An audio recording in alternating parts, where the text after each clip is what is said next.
everyone. I'm Devi here from the OUM Molecular Learning Center. My background is in business. You're asking why I'm here now? Okay, I was always teaching. I love kids and always teach a child since my school day. Currently, I'm attached to a guidance center in Malacca where we help troubled kids and underprivileged child, and they are given an opportunity to excel in their studies. My task today is to plan a curriculum for early childhood program based on the Tyler model, and this program is for children aged 5 years old for the duration of 1 year. The purpose of this presentation is actually to fulfill the assignment of the subject Early Childhood Curriculum and Assessment HMEC 5213. And the purpose of this particular assignment is actually to teach students like you and me how to plan an early childhood curriculum based on knowledge of the model of curriculum design. Very challenging. Are you ready? I am. I'm absolutely ready actually. Let us begin. Okay. Before planning curriculum, we have to study the model of curriculum development first. Among the many models, Tyler's model, one of the infamous model, is used to plan my curriculum today.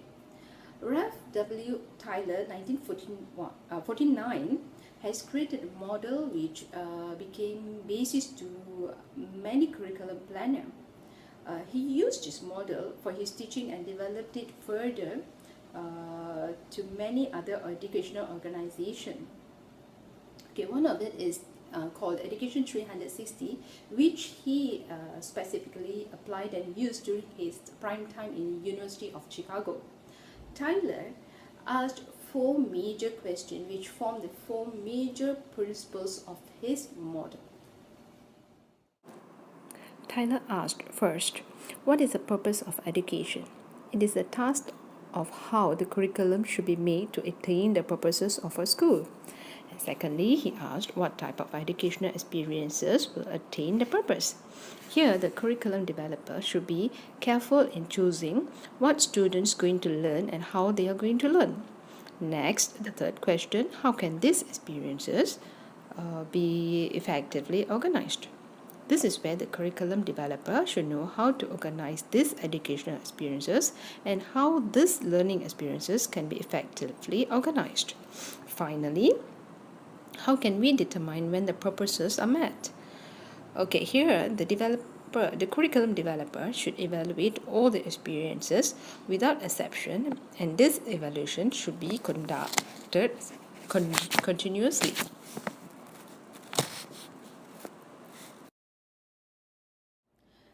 The next slide is one of the interesting way we could put together the Tyler's model into picture. The flow map shows in detail the process in developing a curriculum plan. First step will be the purpose of educations, where data are collected or derived from the subject matter expert, learners' experience, and society in large. Second will be the tentative general objectives that describe clearly the overall outcomes that is stated in terms of learners' outcome and must be realistically attainable by end of the planned curriculum. Next is the philosophy of education, which it will answer the purpose of the curriculum and how learners learn. To complement this, a desired outcomes of learning was precisely illustrated. After that, the selection of learning experiences that is appropriate and aligned with intended learning objectives. This includes consideration of abilities and interests of children. During this step, learning approach and the theory will be integrated. After selecting the learning experiences, the task was organizing the learning experience need to be developed. Learning experiences are usually developed from simple to complex. The domains of child development will be discussed and categorized clearly and precisely here. Finally, Tyler believes in evaluating the learning experiences continuously. There are many methods of curriculum evaluation such as questionnaire, observation, interview, data analysis, and many others. My curriculum design are based on the strand of science and technology, and I name my design Little Scientist.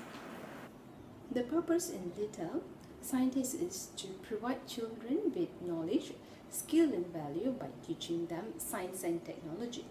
This will prepare them for their future formal science education. The Tyler's curriculum design helps to create the purpose of education in Little Scientists. The chart shows interrelation of the nature and structure of knowledge, the needs of society, and the most important part to my curriculum, the needs of the learner. Little Scientist's purpose here is to fulfill the interests and needs of a 5-year-old. At this age, a child is very experimental, and there are a lot of why, how questions arising from the small mind. Furthermore, the recently introduced high order thinking syllabus, KBAT, in primary school needs a child to understand the scientific skill and its proportion in detail. They also need to understand and learn the manipulative skills. Science is in our everyday life. There is no way we could ignore or close an eye to cast away science and technology. It has come to a point where many jobs could be completed by minimizing the use of human power. Machines and robots are taking over these jobs, but the soft skill has to be preserved where robots and machines could not provide. That's a value that we instill in our kids. Let's see what's the tentative general objectives of Little Scientists in Little Scientists will actually create a curriculum program for 1 year that can prepare a 5-year-old to have self-esteem and being innovative in science and technology. This actually includes topics such as science and me, the universe, science around me, and scientists in me.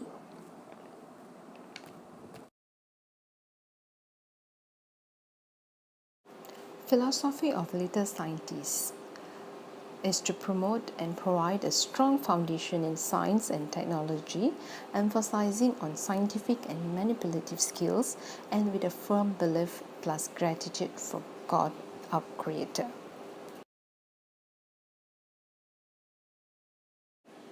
Next, on the precise instructional or learning objectives, a 5-year-old, according to the milestone of Pramata Nagara, will be able to love themselves for who they are. They will be able to appreciate the value of life. They will be able to thank the Creator in every moment.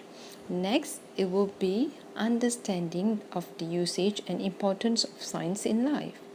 This is to clearly know the theory introduced to them during this whole program. At the end of the program, the children will be able to perform and explain experiment on their own with the manipulative and scientific skills obtained.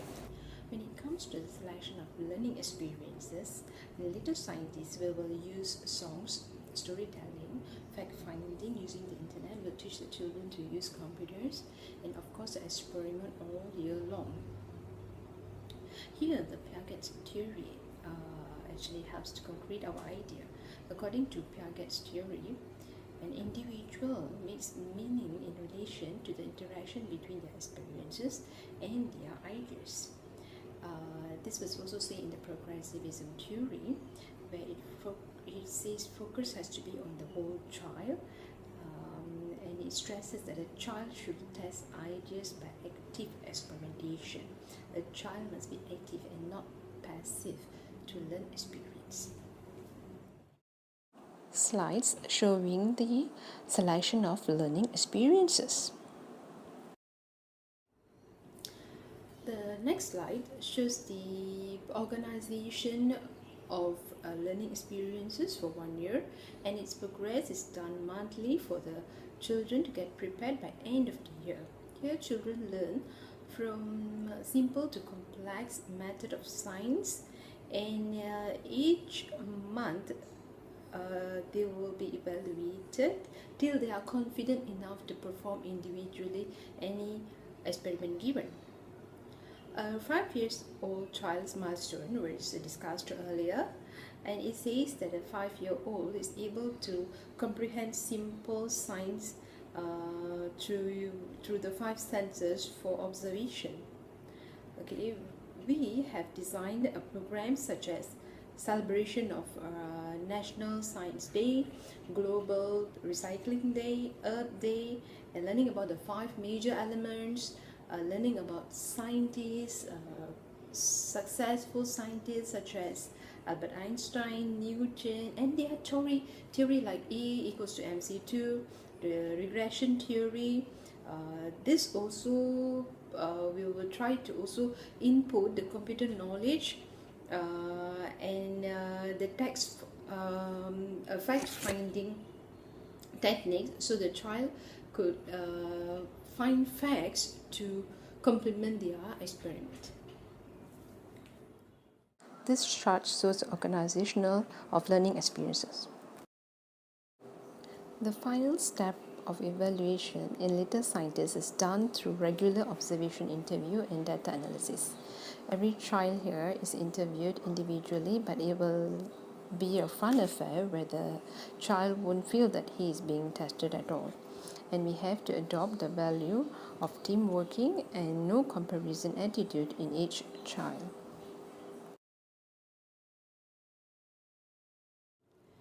We have reached the end of our presentation.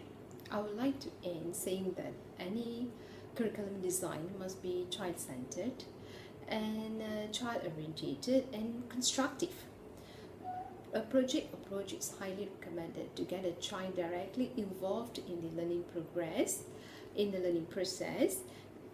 Plus a regular evaluation will help to determine the effectiveness of our curriculum. Please also don't forget to allow changes if the approach that we have recommended is not effective.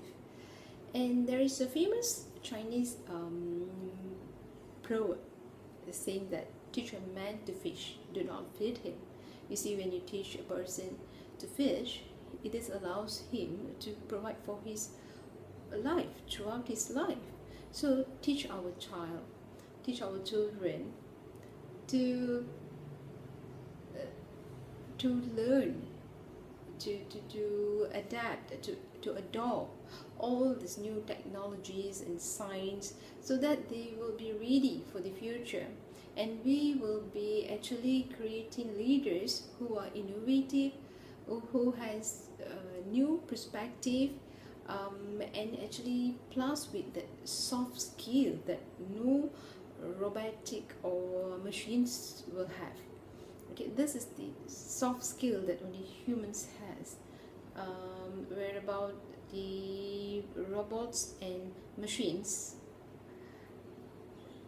it will never have this soft skill, because we believe in our creator. So when we instill the belief of our creator to love our world, our child will be actually bringing up an excellent individual as a leader. Thank you very much. Thank you for watching my presentation. I hope it was very informative, and please give good review. Thank you.